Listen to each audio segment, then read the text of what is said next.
This is Gregory with How I Lost Over 100 Pounds and I've kept it off for 30 plus years, where there should be no hesitance in your weight loss and maintenance. Today we're going to talk about how to behave when you're traveling. Now before we begin, if you need help with weight loss, contact me through the Clarity FM link found here in the episode notes. Also check out my website, naturopathicearth.com, my podcast, which has been around since 2017, my books, and if you appreciate my content, there is a link for PayPal. Clearly, as you can tell from the background, I am about to travel. I'm actually going to Europe. I'll be there for 9 days. I've been blessed in that this is my 7th time going there. And I thought it'd be good to do a video on like what to do when traveling. I do have an episode that I did not that long ago about working out when traveling. I think it was part of the Reflections of a Weight Loss Warrior series. I'll put a banner here. It's probably around episode 25 of that. So traveling is great.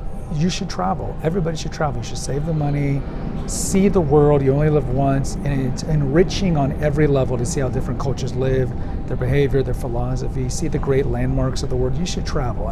And if you say you don't have money, you do, because you're spending all your money on Starbucks when you could budget and you can get tickets for cheap. I got these tickets for $700.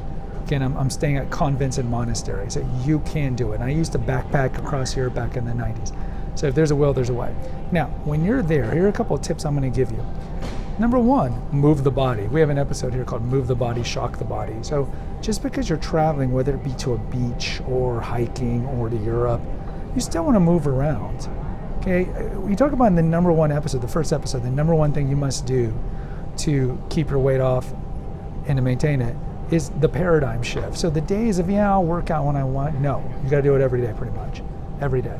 So this continues, especially on vacationing, because if you have a really good routine in working out, and you don't want to necessarily miss that, you want to continue that. So if you go to a place that has a gym, that's great. Do your workout. But if you don't have a place that goes to a gym, like I'm staying in a convent, clearly there's no gyms, I can still do push-ups, I can still do planks, and I'm gonna walk all over Florence, Venice, wherever I'm going. I'm gonna be walking all over. So I'm still gonna be doing my workouts, I'm still gonna be doing my calisthenics. Why? Because it's good for my mental health. Why? Because I'm burning calories. So still find a way to work out.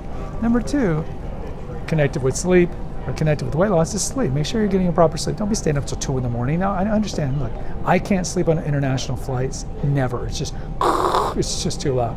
But when you're there, and yes, I know it's not your home bed, but don't stay up late for no good reason, like I want to watch Netflix or keep up with my social media or whatever it is. Still get your sleep, that's important. Number 3 is, what about eating? Okay. You are traveling, so look, if I'm going to Italy, I'm not going to be, and I have that video, watch out for the puritanical purists who say, you can't do this, you can't do that.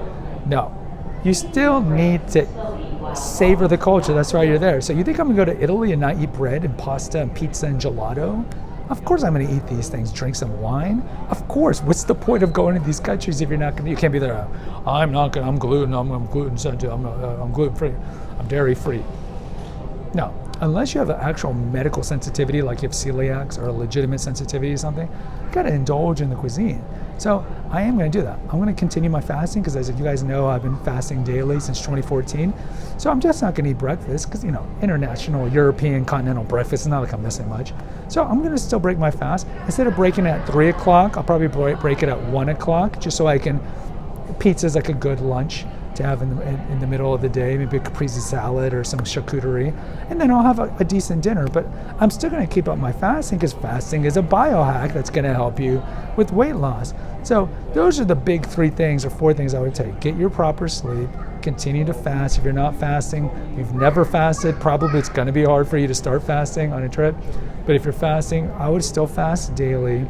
I would still find ways to move the body, shock the body, and I would still eat. Now, if you're more of like a keto guy, I can go get,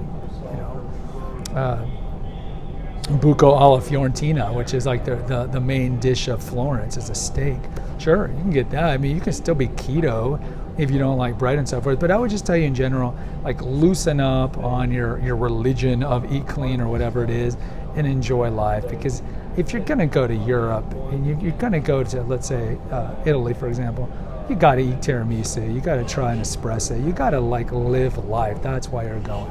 So guys, those are my tips. Post in the comments, what are your tips? I'd love to hear from you. Hit the notification, subscribe, and share button. Until next time, take care, God bless, and pray.